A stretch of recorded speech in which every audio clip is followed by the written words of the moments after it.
Hello guys, जो आप सबके सामने फिर से हम एक नया टॉपिक लेकर के आए हुए हैं।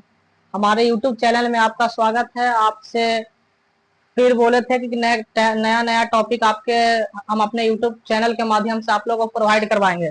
तो आज हमारा नया टॉपिक है रेबीज। आज हमारा नया टॉपिक है रेबीज, जिसमें हम रेबीज के बारे में बताएंगे। तो रेबीज ये कुत्ते से काटने से नया रोग होता है जिसका नाम है रेबीज।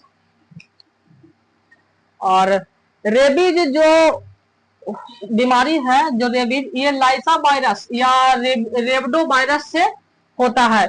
जो लाइसा वायरस होता है ये बुलेट शेप का वायरस होता है। ये कैसा होता है? ये बुलेट शेप का वायरस होता है।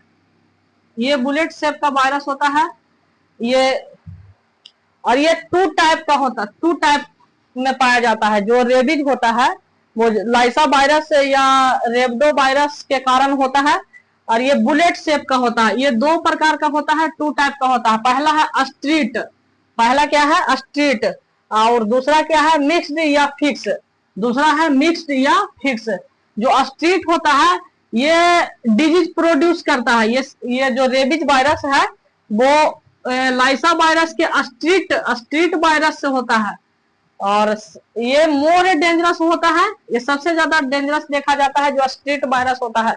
ये लाइसा वायरस में जो स्ट्रीट वायरस है वो सबसे ज्यादा मोर डेंजरस देखा जाता है। ये दूसरा है मिक्स्ड या फिक्स बोलते हैं, फिक्स्ड बोलते हैं या मिक्स्ड बोलते हैं। ये लेस डेंजरस है, ये ज्यादा डेंजरस नहीं होता है। ये मेनली इसका यूज वैक्सीन बनाने में किया जाता है। अब हम पढ़ेंगे कि इसका जो केस फेडिलिटी रेट होता है ये 100% होता है। मतलब कहने का मतलब है कि जिस व्यक्ति को रेबीज हो गया उस व्यक्ति को 100% चांस है कि वो डेथ कर जाता है। इसका मोड ऑफ ट्रांसमिशन है एनिमल बाइट। एनिमल के काटने से होता है। एनिमल में सबसे पहले आता है डॉग बाइट। डॉग बाइट में ये 95% जो चांस है वो कुत्ते के काटने से होता है। ऐसे काऊ, बुफेलो, गोट, मंकी और फॉक्स ईटीसी ये सब से क्या हो सकता है?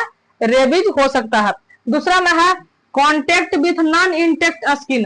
कहने का मतलब है कितने भी लोग होते हैं जो डॉग लवर होते हैं, डॉग को अपने घर में पालते हैं।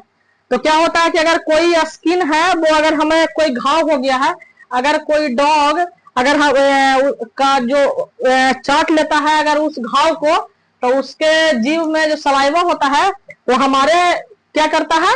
बॉडी में, स्किन में घुस जाता है, जिसके कारण क्या होता है? रेबीज हो जाता है।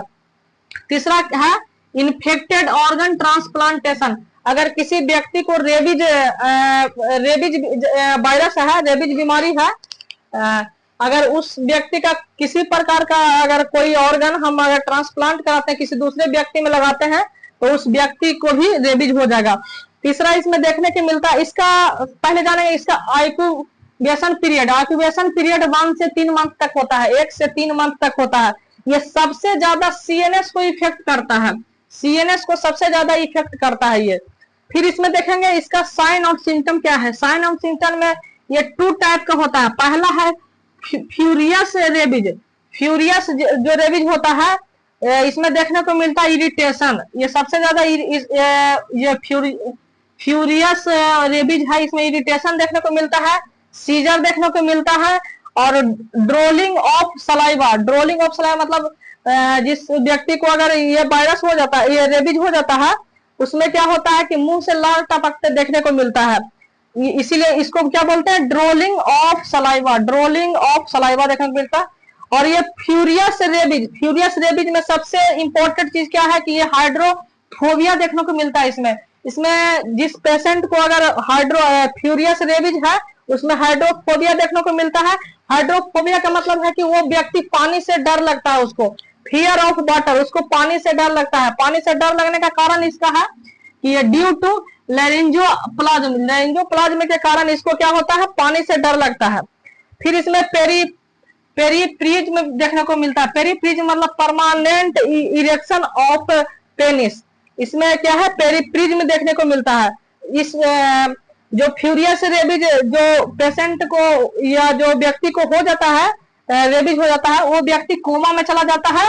और इन्वॉल्व ऑफ वाइटल साइन, ये क्या करता है कि धीरे धीरे ये पूरे वाइटल साइन को इन्वॉल्व कर लेता है, जिसके कारण हमारा ऑर्गन क्या होता है, फेल हो जाता है। और जब ऑर्गन फेल हो जाएगा तो व्यक्ति का डेथ हो जाएगा। पहला इसमें देखें, और दूसरा देखें पैरालाइटिक रेबीज। पैरालाइटिक रेबीज में क्या होता है कि वाइटल ऑर्गन में क्या होता है कि पैरालाइसिस हो जाता है, पैरालाइसिस हो जाता है। ये वाइटल ऑर्गन में कार्डियोवास्कुलर और रिस्पायरेटरी और कार्डियोवास्कुलर देखने को मिलता है वाइटल ऑर्गन में। इसमें क्या होता है कि पैरालाइसिस हो जाता है, जिसके कारण व्यक्ति का मृत्यु हो जाता है। इसका डायग्नोसिस देखेंगे, डायग्नोसिस इसमें ये नॉट पॉसिबल है, क्योंकि इसका डायग्नोसिस नहीं कर सकते हैं, इसका डायग्नोसिस का पॉसिबल है ही नहीं है, क्योंकि कारण इसका है because disease should be present in CNS, ये सीएनएस में प्रेजेंट रहता है। और जब हम बायोप्सी इसका करेंगे तो हम अपने सर का ये टुकड़ा काट करके हम बायोप्सी करेंगे, और जब ऐसे ही सीएनएस टुकड़ा काटेंगे अपने सर का, तो ऐसे ही व्यक्ति का मृत्यु हो जाएगा। इसीलिए क्या है, इसका नॉट पॉसिबल, मतलब इसका डायग्नोसिस है वो पॉसिबल नहीं है।